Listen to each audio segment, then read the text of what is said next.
Bonjour à toutes et à tous et bienvenue dans Cinefiles pour une nouvelle vidéo, une nouvelle critique sur Allegro non troppo, un film d'animation italien réalisé par Bruno Bozzetto. Un film sorti en 1976 en Italie et en mars 1979 en France. Il dure 1h25 et qu'est-ce qui se passe dans Allegro non troppo? C'est un film qui reprend en le parodiant le principe de Fantasia de Disney, l'illustration de pièces de musique classique célèbres. Il y a Prélude à l'après-midi d'un faune de Claude Debussy, avec un espèce de satyre qui essaye de se choper des nanas, la danse slave de Antonin Dvorak, avec une personne qui est copiée par d'autres personnes jusqu'à ce que ça en devienne absurde. Nous avons le boléro de Maurice Ravel, avec une marche de créatures issue d'une bouteille de soda, je crois. Il y a aussi la valse triste de Jean Sibelius, avec un chat qui est nostalgique d'un endroit qui est en ruine. Nous avons le concerto en do majeur pour clarinette, hautbois, cordes et basse de Antonio Vivaldi, avec une petite abeille qui veut manger son petit repas, mais elle est emmerdée par un couple. Et nous avons L'oiseau de feu de Igor Stravinsky, avec, comment dire, une sorte d'évolution de la société, d'urbanisme qui vient agresser le serpent tentateur d'Adam et Ève. Nous avons donc ces différents morceaux avec de larges parties au début, au milieu et à la fin de scènes en séquence de prise de vue réelle en noir et blanc qui viennent temporiser ces morceaux. C'est un film qui a été choisi dans la sélection du Dr Paléo suite à sa victoire lors d'un quiz sur ma chaîne. Il m'avait proposé plusieurs films d'animation. J'ai choisi ce film-là, Allegro non troppo. Alors, forcément, moi je ne connais pas du tout, et c'est aussi pour ça que je l'avais pris. Je ne connais pas du tout également l'animation italienne, et ne pensez pas que ça va être une vidéo dédiée. Je vais pas faire l'histoire de l'animation italienne, c'est quand même un petit peu trop gros comme sujet. Je ne serai pas aussi à l'aise qu'une personne habituée à ce cinéma, donc je préfère me cantonner à ce film-ci. J'ai eu pour ce faire un petit peu de documentation, je remercie Dr Paléo pour cela également. Le Ciné Fantastique volume 6, donc de 78, il y a eu aussi le journal The Boston Phoenix de 1977 et Allegro non troppo, Bruno Bozzetto Animated Music par Marco Bellano, donc le temps de lire l'anglais aussi, voilà, ça a pris un peu de temps. Alors, je tiens quand même à rappeler que l'idée de Walt Disney était de faire Fantasia et de le refaire tous les 10 ans à partir du premier film Fantasia. Et c'est une animation américaine qui est écrasante. Vraiment une domination sans pareil de l'animation américaine dans le monde. Et ça conditionne évidemment le regard et les attentes quant au style d'animation. Et je pense que c'est une première chose à bien indiquer quand nous regardons un film pareil. C'est que nous sommes habitués à un style particulier, qui serait les productions de Disney, quand il s'agit de montrer des films en 2D sur celluloïd. Et là, nous avons vraiment quelque chose de différent. Peut-être de moins, raffiné à regarder, de moins bien fignolé. Et c'est vrai que dans les détails, il y a quand même des choses qui ne vont pas. Mais vous savez, c'est de l'ordre vraiment, de regarder image par image. Ceci conditionne aussi le regard, l'exigence, l'attente aussi du spectateur. Des attentes qui se tournent aussi vers la musique. En effet, il y a eu des morceaux de musique classique qui, là depuis, se sont invisibilisés. On les retrouve des fois un petit peu perdus dans certains films, dans des moments plus ou moins inspirés. Vous voyez, des trucs, là tout d'un coup on entend du Vivaldi chez John Wick. On se dit, bon, le morceau il s'est un peu perdu en cours de route, on l'entend dans des pubs. Rétrospectivement, il n'y a plus grand chose en fait. Et je trouve ça formidable de découvrir maintenant des films d'époque, ça date des années 70, je rappelle, ça date de 76, Allegro non troppo, qui ont essayé de continuer à faire perdurer en fait l'esprit de Fantasia. Je trouve ça formidable de faire revivre ces morceaux connus. Mais bon, Bossetto, il va pas s'arrêter juste à refaire Fantasia. Non, non, non, non, non. Là, il y a quelque chose de différent. On récupère l'idée de Fantasia en chœur, c'est-à-dire le film-concert. Hein. On peut percevoir clairement un lien c'est clair, mais c'est une sorte de version un peu hippie de Fantasia. C'est-à-dire que c'est une version déformée, un peu droguée. Alors je dirais pas que c'est une comparaison à faire avec Yellow Submarine. Hein. Yellow Submarine, c'est vraiment un trip. Mais ici, par moment, dans la gestion des couleurs, la gestion du mouvement, le côté informe, constamment changeant, ce qui n'était pas le cas de la majorité de Fantasia, le caractère très changeant, très mutant, un petit peu comme finalement Alice au Pays des Merveilles, hein, qui avait été redécouvert à la fin des années 60, qui avait été très très fortement célébré dans les années 70. Eh bien, ce film-là, je pense tout à fait à l'image du boléro, du boléro, et même un petit peu de l'Oiseau de Feu. Il y a quelque chose de profondément de l'époque qui apparaît. Je pense même que dans ces morceaux dessinés, je trouve qu'ils ressemblent beaucoup plus, ils se rapprochent plus naturellement de Pink Floyd, The Wall, qu'un Disney de l'époque. Mais vous savez, c'est une impression. Il y a toujours, pour ce genre de film, une idée qu'on écoute de la musique classique et il y a des histoires qui nous apparaissent. On fantasme des images. C'est le concept de voir la musique et d'entendre les images, tout simplement. Mais là où Disney apportait de la douceur et se mettait, on va dire, à la hauteur du sérieux des morceaux qu'il illustrait, ici, dans Les Gros Non-Troppo, on présente des folies d'un esprit un peu affaibli par le fardeau du consumérisme. Vous savez, c'est un peu fini, les hippopotames en tutu. Hein. Ici, on a des monstres un peu brutaux, on a des chats dépressifs. Il y a quelque chose de profondément tragique, ou plutôt de tragicomique. Et permettez-moi bien de discerner deux choses, en fait. L'animation est très sérieuse chez Disney et appliquée avec sérieux, et j'entends avec sérieux dans une optique très littérale, mais pour des sujets qui sont pour la plupart assez légers, là où, à mon sens, Allegro non troppo témoigne d'histoires qui sont dures et qui sont matures, mais avec une animation qui me semble un peu plus légère, moins produite peut-être. Ce serait peut-être dans ce sens-là. Dans le sens où le cartoon s'invite dans le film. C'est-à-dire qu'on ne prend pas totalement la gravité ou le prestige de la pièce musicale et on va un peu tordre cette musique à l'image. Et c'est en cela que je vous parlais d'histoires un peu tragicomiques. Et vous le percevez quand vous regardez les séquences. On voit presque dès le début du film que on va s'attendre à peut-être quelque chose de sérieux.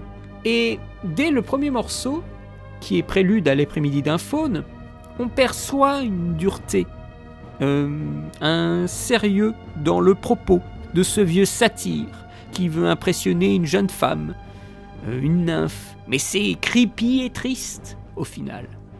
Mais je pense que le film est un peu à double tranchant parce que autant il y a ces histoires qui sont sérieuses, et à côté de cela, on a des pitreries filmées en réel, en live, des choses un peu bébêtes, des gags un peu cons avec des singes et des vieilles personnes. Alors bon, je pense que pour être apprécié par quelqu'un qui est né bien après le métrage, il faut être quand même dans une mentalité un peu spéciale, vraiment pour accepter ces gags-là.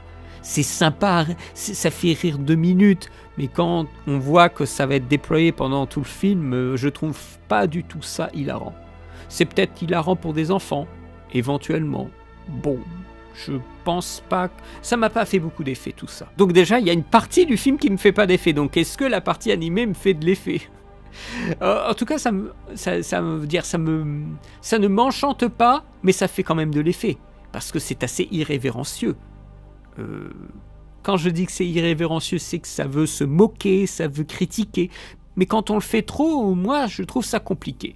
J'ai du mal à accepter tout ça. Mais on sent que l'ambiguïté cerne le film. Si j'en reviens un peu à à la traduction du titre, non troppo allegro, c'est pas trop joyeux. En termes musicaux, on pourrait même interpréter par pas si vite. C'est un peu la reprise du procédé de Fantasia, mais un peu moins sérieusement. On prend vraiment le contre-pied, en instaurant une sorte de chaos et de drôlerie plus ou moins réussie. Ou je devrais dire, pas plus ou moins réussie, sûrement réussie à l'époque, mais aujourd'hui qui a bien vieilli.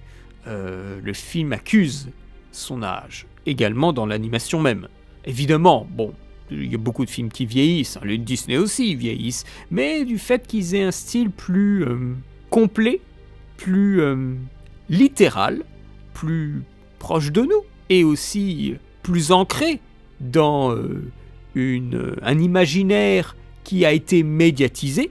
C'est-à-dire que l'animation américaine fonctionne beaucoup sur des animaux dessinés d'une certaine façon, sur une utilisation de couleurs d'une certaine façon, sur des ressorts narratifs d'une certaine façon. Moi, j'ai été biberonné aux Merry Melodies, à toute l'animation de Warner Bros, à tout ce qu'a fait Disney. Donc, forcément, là je vois une animation italienne avec des personnages qui sont des personnages iconiques que Bosetto avait déjà utilisé dans des productions précédentes, sur aussi des références culturelles, des références de théâtre que moi je n'ai pas. Donc forcément, le film me fait de la résistance. Le plus important n'est pas d'accepter le film et d'être à fond avec le film, mais de savoir où se situent les résistances et d'être conscient de ça. Et je me permets de vous le dire. Il ne s'agit pas de dire c'est nul, mais de dire ce film, comme dit Samir de Microciné, ce film ne fonctionne pas en moi. C'est une façon polie de dire c'est nul.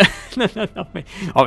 une petite boutade. Mais oui, je pense qu'il y a quelque chose qui fonctionne vraiment pas avec ce film. Mais je pense que c'est parce que il me manque quelque chose culturellement pour faire un pont, pour faire une passerelle. Il faut dire quand même que la plus grosse passerelle, elle est déjà de mon côté. C'est-à-dire que j'ai vu Fantasia. Le film doit fonctionner avec sa référence pour apprécier finalement un peu la tentative de communication que Allegro non troppo fait avec Fantasia.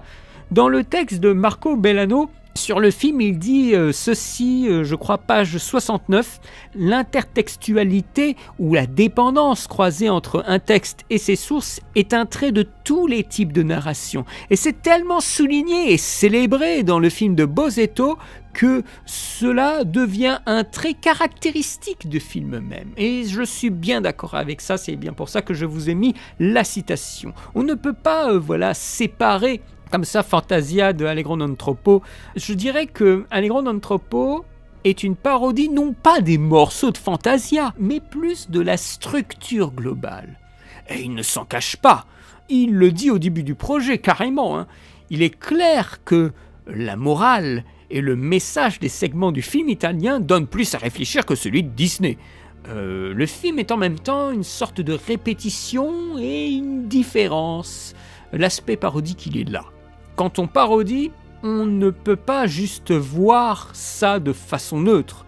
C'est aussi une sensibilité du réalisateur. Et c'est en cela que je vous disais justement avant qu'il y avait aussi un attirail de l'animation et aussi de la culture italienne que je n'ai pas, parce que c'est un attirail qu'a le réalisateur et qui nous communique à travers les fragments qu'il a encadrés. Par exemple, dans la danse slovaque, il y a l'imitation, qu'il y a une personne qui fait une chose et il y a les autres personnes qui font tous la même chose. Et ça donne un ressort comique jusqu'à l'absurde. L'imitation a une limite dans l'absurdité de la situation. Mais toutes les scènes qui sont entre les séquences d'animation, ces scènes en live, me semblent terriblement forcées, terriblement vieillies, mais très culturelles, liées au pays. L'animation est assez cartoon, et je trouve que c'est dommage de l'avoir un peu étendu au réel, comme si le réel et l'animation essayaient de communiquer ensemble, alors que, et c'est là je pense qu'il a souhaité une différence, dans Fantasia, le réel était diablement sérieux, avec quelqu'un qui venait présenter les morceaux avec l'orchestre, là où le film de Bosetto donne l'impression de vivre sur une seule note. En alternant les morceaux et les intervalles en noir et blanc, ça devient une mécanique structurelle qui est devenue pour moi une sorte d'obstacle. Au point même qu'il ne savait ni comment terminer les séquences d'animation, ni comment terminer la séquence réelle. Et ça se rencontre dans le final, où on a une espèce d'ogre, Quasimodo, qui cherche un final. Alors il y a des petits théâtres, il les ouvre, il regarde, et si ça lui plaît pas, il balance le truc. Et on dirait que le film est à court d'idées, et que ça retombe comme un soufflet. C'est comme un décrescendo. Le film est là en décrescendo. C'est très bizarre, ça.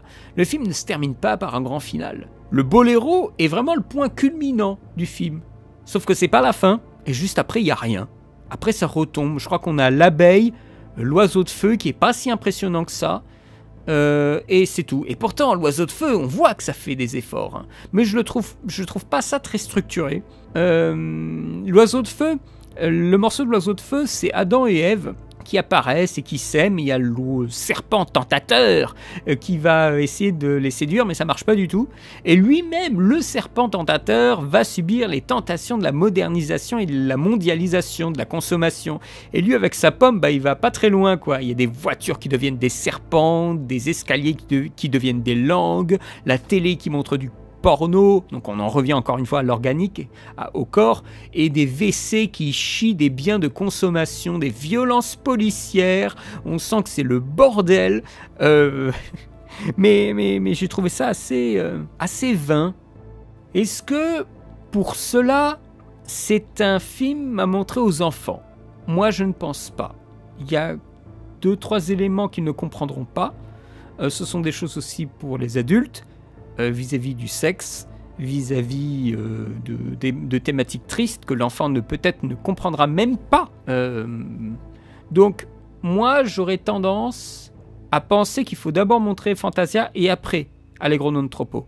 Je pense que par rapport à Fantasia, le film italien ne cible pas les enfants, dans l'absolu, de par son ton, son intertextualité, qui est peut-être l'élément le plus important, et ses images, plus simplement. L'idée de slapstick par la violence physique, je pense que c'est quelque chose qu'il faut faire attention. Alors oui, il y a des films très connus qui fonctionnent sur des slapsticks. Il y a beaucoup de comiques des premiers temps, du cinéma primitif, qui fonctionnaient sur du slapstick. Mais ça a donné aussi, par extension, des personnages comme Donald ou comme Dingo, ou comme Ville le Coyote et Bip Bip, par exemple, qui fonctionnent beaucoup sur la violence physique et sur la capacité qu'a l'enfant de ne pas être mis en danger et donc de rire du malheur et de la violence physique fait à l'autre.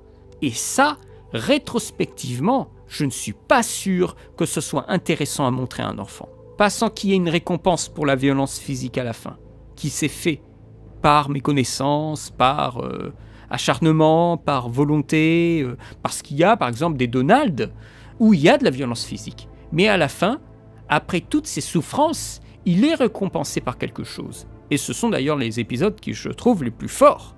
Là où il y en a d'autres, c'est juste de la violence, en fait. On s'acharne contre le personnage. Et ça fait mal, je trouve, au cœur. Parce qu'on s'identifie à Donald ou à Coyote. Bon, Coyote, lui, il est condamné. En fait, il est condamné.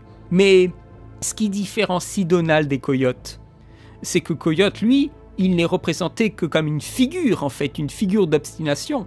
Il n'a pas d'enfant, il n'a pas une situation sociale, il n'a pas de maison, il a juste un décor et des tonnes d'objets qui lui arrivent dans la gueule. Là où Donald est souvent ancré dans une activité commerciale, une activité sportive, il a des relations de famille avec ses neveux, avec Daisy, il a un job, il fonctionne comme un humain, là où Coyote ne fonctionne comme une figure, avec des petits sketchs, en fait, où tout peut être coupé et replacé d'un autre endroit. Alors là, je vais assez loin, là, mais Bozetto me fait penser à ça, en fait, à cette violence par moment, à cette envie de manger l'autre, de détruire l'autre. C'est un peu le but du boléro. Dans le meilleur morceau, hein. Le boléro, c'est vraiment le meilleur morceau dans le film de Bozetto. Pour moi, c'est un film pour adultes. Parce qu'il faut percevoir la différence avec Fantasia. Donc il faut déjà l'avoir vu et avoir un peu d'expérience dans ce que c'est que l'animation. pour en percevoir, je pense, mieux les tensions et les déformations dans ce film-là. Et cette différence, eh bien, elle est visible très rapidement par les séquences qui sont dans le réel. C'est quand même un environnement parodique avec des personnages en excès de jeu, en excès de gestuelle, en excès d'interprétation, d'attitude. Et cette idée d'excès d'interprétation et d'attitude, eh bien, il faut, je pense, pouvoir le percevoir par rapport à un jeu qui ne serait pas dans cet excès. Et donc, il faut quand même avoir un petit peu d'expérience dans le visionnage de films. Et cette absurdité, au début, dans la présentation des personnages, amène après aussi une prise de recul à une satire de comportement, avec le chef d'orchestre qui est violent, avec son orchestre bien en chair, le dessinateur qui se fait un peu martyriser, mais qui est aussi un petit peu futé, et le présentateur qui veut à tout prix continuer le spectacle. Bon, tout ça, c'est très vite mis en place, hein. C'est pas quelque chose qui nous tombe dessus, là. Dès qu'on voit l'orchestre atypique avec une fanfare de vieilles femmes, on se doute où on va aller. Cette satire, eh bien, ça tombe bien, on commence directement avec un satire qui marche dans une espèce de grande forêt et qui, souhaite découvrir ou redécouvrir les plaisirs, mais malheureusement, il n'aura absolument rien. Et à la fin, il marche sur un sein. Finalement, il a été pendant tout ce temps-là sur le corps d'une femme. Ça me fait un peu penser à Calmos, le film Calmos, quand il y a les hommes qui rentrent dans le sexe féminin comme si c'était une caverne. Alors oui, évidemment, on pourrait rapidement dire que via cette figure du satyre, on veut nous montrer que la vieillesse est un naufrage. Mais je pense qu'il y a aussi quelque chose de l'ordre de la modification du corps, de la modification aussi de la perception que nous avons du corps. Les femmes sont de plus en plus grandes ou c'est lui qui est de plus en plus petit? J'aurais tendance à penser plutôt le deuxième, parce qu'au début, il semble à une taille tout à fait normale et à la fin, il se rend même plus compte qu'il est sur quelqu'un. C'est-à-dire les femmes ont été végétalisées pour devenir un décor. Alors que lui, il est toujours en pleine possession de ses moyens. Et nous allons appuyer sa perception en restant avec lui. On ne nous fait pas miroiter qu'il y a vraiment une différence avec les femmes. On voit que les femmes sont plus grandes, mais elles l'étaient déjà de base. Mais on reste dans sa perception à lui, jusqu'à ce qu'on ait un dévoilement final, une espèce de petite pirouette. Mais le traitement du décor est quelque chose d'assez important, parce qu'elle va placer les personnages dans un environnement qui va leur faire une pression, et ce n'est pas le premier et ce n'est pas le dernier des métrages à le faire. Il y a aussi celui avec le chat qui est dans les ruines et qui va, via les ruines, se remémorer un passé. Il est clair que le traitement de la population et de l'urbanisme dans le film revêt une dimension sociale. L'enfer est une société moderne, avec des pièges matérialistes, des obsessions sexuelles, la dépendance à la technologie, déjà à l'époque, une constante évolution du mouvement, avec l'oiseau de feu ou le segment du boléro, ou les ravages de l'héritage qui ont été laissés, la valse triste. Les personnages centraux de ces scènes sont soumis donc à ces conflits, avec l'environnement, avec cette valse, cette danse où on a le petit homme intelligent qui veut faire des choses et la foule n'arrête pas de l'imiter. Ils subissent également les changements du décor, ils subissent la pression de forces supérieures, comme la nostalgie pour le chat, ou un couple qui veut s'embrasser et faire l'amour sauvagement dans le pré, alors qu'il y a une petite abeille qui, elle veut juste manger son repas. Voilà. Et bien sûr aussi d'autres types de forces, la religion, avec le symbole de la croix qui est vécu comme oppressant, intimidant dans l'oiseau de feu. La dégénérescence militaire dans justement cette danse là d'imitation, la Slovakic dance, ça ne s'arrête pas juste au segment dessiné. elle arrive aussi dans le segment en live, puisqu'on fait intervenir des personnages qu'on réduit en cendres accidentellement. Il y a le chef d'orchestre voilà, qui s'allume un cigare, et un petit personnage qui a été dessiné, eh bien, il va devenir en fait cendre. Ce petit personnage, c'est Monsieur Rossi. C'est un personnage créé par Bosetto, qui fut la vedette de plusieurs dessins animés. Et là, nous le voyons encore une fois sous pression. Malheureusement, il ne peut pas faire grand-chose, le pauvre. Allegro non troppo est un film à petit budget et qui veut, je pense, se donner des airs de film aussi imposants que Fantasia. Fantasia avait des transitions avec un présentateur.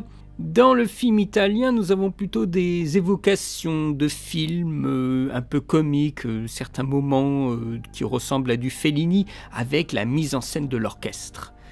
Nous avons plein de séquences qui sont des interludes, mais des interludes très dynamiques, avec des mouvements de caméra, des effets, même du dessin par moments, des angles particuliers. On s'amuse un petit peu avec tout ça.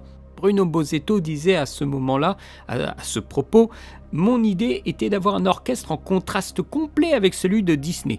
J'ai vu Fantasia 11 fois au cinéma quand j'étais enfant. J'ai adoré les visuels, mais je n'ai pas vraiment fait attention aux séquences live-action, de l'orchestre stylisé, de toutes ces lumières. Ça me semblait trop élégant, trop raffiné. » Donc faire quelque chose de plutôt minable et déjanté, l'exact opposé, je pensais que ça marcherait. Et ces moments d'interlude ont aussi un caractère d'animation. Et ce, dès le premier plan. Nous avons une femme qui lave le sol. Et elle marche après en fond de plan.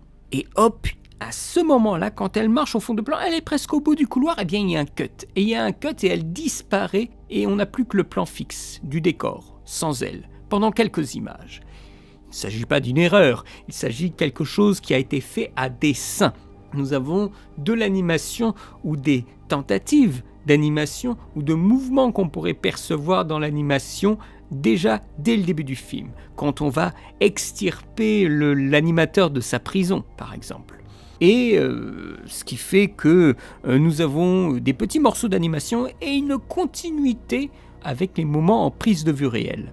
Malheureusement, moi j'ai perçu les moments réels comme de longues pauses que je souhaitais passer pour revenir à l'animation. Avec cette grande place donnée au réel, j'avais l'impression qu'il n'avait pas assez de budget pour assurer toute l'animation.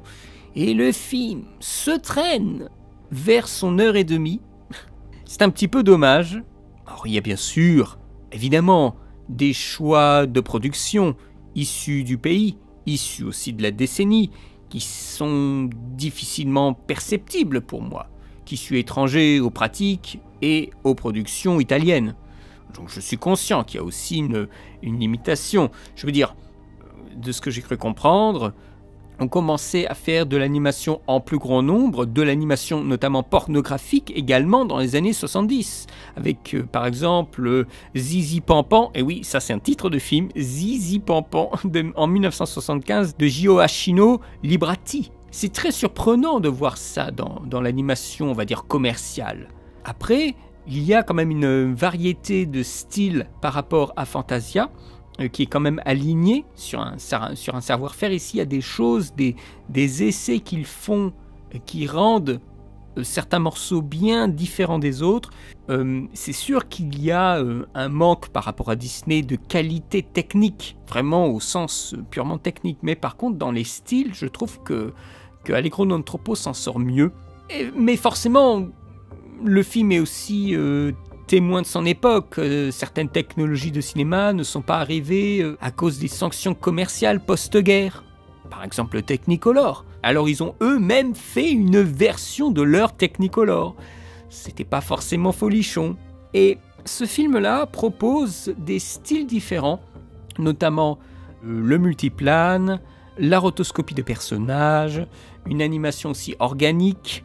Il y a beaucoup de choses. Quand je vous dis animation organique, il s'agit d'une animation où les corps ne sont jamais les mêmes. Voilà, les corps changent. Et c'est pas une affaire de point de vue, d'angle de caméra. Non, non, les corps changent de poids, de taille constamment. Et ça donne au film une sorte d'impression d'art libérateur, d'art qui se libère en fait de contraintes que serait celle que se donne Disney. Et cette idée d'art libérateur, c'est un peu un élément moteur. C'est le dessin qui est l'instrument de ce moteur et qui permet au film d'être plus créatif et plus différent que Fantasia. L'animation est crue pour des histoires cruelles. Et même si, comme ça a l'air différent, il y a quand même des ressemblances, évidemment. Il y a des citations visuelles à Fantasia. Dans la forêt, avec le satyre, quand il bouge, eh bien, ça fait penser à la forêt de la pastorale. Ou le boléro, quand il y a les monstres qui avancent, eh bien, ce sont les dinosaures dans le Sacre du Printemps. Évidemment, il y a des choses qui reviennent. Et puis, les gens qui ont fabriqué ce film-là, ils l'ont vu aussi, Fantasia. Et ils ont travaillé sur les différentes sections, mais encore une fois, à des vitesses différentes. On n'est pas sur du Fordisme, sur un travail comme Fantasia. C'est une équipe qui est moins rodée. Les équipes devaient des fois, d'ailleurs, se dissoudre pour travailler dans la publicité ou la télévision, pour financer le film. Donc on n'est absolument pas sur le même registre que Fantasia. Le Boléro de Ravel, par exemple. C'est un morceau qui a été très compliqué. C'est un morceau qui a mis beaucoup de temps. C'est la pièce maîtresse de l'œuvre. Elle apparaît dans le film 2 ans avant Ten. Alors Ten, pour les gens qui ne savent pas, c'est un classique américain. Alors, en France, tout le monde s'en fout, personne ne sait ce que c'est. Mais aux États-Unis, ça a été un énorme succès.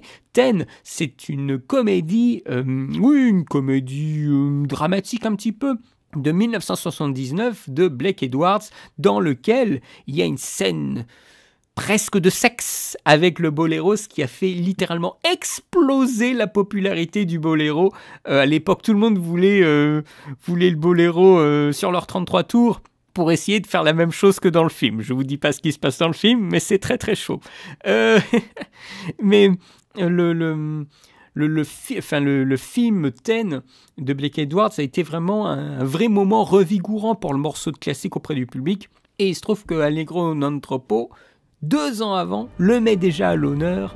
Et quelle pièce maîtresse, formidable, et aussi très bien interprétée. Alors, ça n'a pas été fait par des musiciens, les musiques d'Allegro non troppo. Personne n'a été engagé pour faire la musique, et c'est pas les vieilles dans les interludes qui font la musique. Ce sont des morceaux préenregistrés, à part l'interstice et les crédits de fin. Il n'y a pas d'arrangement ou des choses comme ça. Ils n'avaient pas le budget, donc ils ont pris des choses qui sont préenregistrées. Et le boléro, étant donné que c'est le morceau qui a enclenché le projet, il y a un soin qui est particulièrement porté dessus. C'est une complexité de projet qui a duré 2 ans. Ça évoque la marche des éléphants de Dumbo, avec toutes ces créatures qui changent de forme constamment, avec le travail des ombres, l'évolution dans la musique, l'évolution de la forme également. Tout cela évolue en parallèle dans la séquence, évidemment. Les créatures ne marchent pas simplement, elles changent de forme. Les plans durs aussi, avec des panoramiques. Voilà. Et ça, bien sûr, c'est aussi une citation à Fantasia, les panoramiques. Il y a une citation, à mon sens, de Ave Maria, donc qui était une prouesse pour l'équipe Disney à l'époque. Ave Maria, le segment, avec ses panoramiques en multiplane. Et bien ici, nous avons un petit peu les mêmes idées. Les panoramiques de gauche vers la droite, avec des zooms et des dézooms. On fait un mouvement dans une grande planche, donc qui est beaucoup plus grande que simplement le cadre, pour pouvoir après avec les perspectives, évidemment, pendant un long moment, pour permettre de faire voyager le spectateur, de faire déplacer les personnages, sans couper forcément le cadre. Et on trouve avec des multiplanes, des choses qui passent devant le champ, pour faire une transition et enchaîner avec un second plan long. Nous avons des personnages évidemment qui sont animés, alors moi je trouve qu'ils sont assez géniaux. Moi j'aime beaucoup l'abeille, l'espèce de petit anthropomorphisme assez stylisé, caricatural des animaux de Fantasia, mais ici la petite abeille qui fait la femme au foyer des années 70 avec l'amour du couple qui est une menace pour la faune et la flore du pré. Je trouve ça formidable. Chez le satyre, dans le premier morceau avec Debussy, nous avons les nymphes qui sont rotoscopées. Une femme a été redessinée pour créer toutes ces femmes qui changent comme ça. Il y a un contraste qui est amusant entre l'animation réaliste de la nymphe et la maladresse du satyre pour créer du contraste évidemment. Et nous avons aussi des fantômes monochromatiques dans la séquence avec le chat, la valse triste. C'est peut-être le morceau le plus sinistre avec ce sentiment de perte terrible et les fantômes qui ont l'impression d'être d'un autre monde, précisément parce qu'ils n'ont pas été animés comme le chat. Ce sont des espèces de photographies, comme de choses filmées sur un fond, et après ils l'ont détouré, ils l'ont monochromaté, et puis après ça donne des espèces de drôles d'apparitions. Un petit peu comme ce qu'on avait pu percevoir dans La Nuit sur le Mont Chaud avec les fantômes, par moments. Alors Disney a aimé cette reprise, Ward Kimball qui est l'animateur du film Blanche-Neige jusqu'à L'Apprentie Sorcière, donc c'est quelqu'un qui a de l'expérience, il a recommandé le boléro à ses étudiants en animation, c'est pas, il n'y avait pas un affront, j'entends par là, mais il n'a pas vraiment pu sortir aux USA, il a pu sortir je crois aux États-Unis, mais ils ont eu un contact qui connaissait le travail de Bosetto. Alors les gens de la prod et de la distribution, ils doivent avoir un sacré bagage cinématographique et il me semble qu'il y a eu 2 versions, une avec tout, l'animation et le réel, et une avec que l'animation. Mais au final, ça ne m'étonne pas parce que nous-mêmes en Europe, on a eu une version amputée de Fantasia. Je me rappelle que la VHS FR de Fantasia était lourdement remontée en enlevant le narrateur pour le remplacer par une simple voix off. Et en remontant justement les extraits pour permettre justement des transitions avec la voix off qui explique le prochain morceau, qu'est-ce que ça va être, etc. En plus, les censures venues plus tard sur les seins et les femmes zèbres de mémoire sur Fantasia ne sont que des redites de ce que a pu subir évidemment Bosetto et Allegro non troppo. Je ne pense pas qu'on puisse faire l'impasse sur Fantasia comme ça quand on regarde le film. Une partie de son ADN est celle du film de Disney. À mon sens, Fantasia est beaucoup plus universelle que Allegro non troppo. Moins typé, plus consensuel, oui, certainement.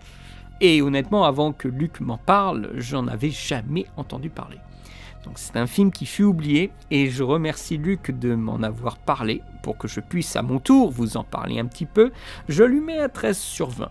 C'est peut-être un repère dans l'animation italienne, mais au final, c'est pas un classique comme repère artistique, comme l'est le film américain. Encore une fois, la puissance de la distribution mondiale écrit l'histoire, nous le savons bien. Mais c'est important de régulièrement voir de l'animation non américaine, car il y a des choses qui se font et qui ont une voix à porter. Regardez Flo, sorti en 2024 de Ginzil Balodis. Une production letto-franco-belge qui a tout reçu, qui a tout pris sur son passage. Il faut continuer à regarder des films qui sont européens d'animation plutôt que voir tous ces talents disparaître dans des productions Illumination, Pixar, Disney, tout ça. Il faut montrer qu'il y a des voix qui s'élèvent, il y a des voix qui ont des choses à raconter, et il y a des choses qui se passent tout simplement. Et même si je n'ai finalement pas trop aimé sur la longueur le film, il y a des choses qui sont bien à voir dedans quand même. Et je vous encourage à trouver le film. Et je pense que vous pouvez trouver les séquences d'animation sur YouTube, je pense, assez facilement. Mais je vous invite à voir le film en entier. Vraiment. Voilà, j'ai terminé ma critique, j'espère qu'elle vous aura plu. Je remercie encore Luc Aubry d'avoir proposé dans cette liste de films Allegro non troppo. Je vous remercie d'avoir vu cette vidéo, je vous remercie pour le soutien, pour les commentaires, pour les abonnements. Je vous souhaite une très bonne journée, une très bonne semaine et à bientôt pour de nouvelles vidéos. Allez, salut!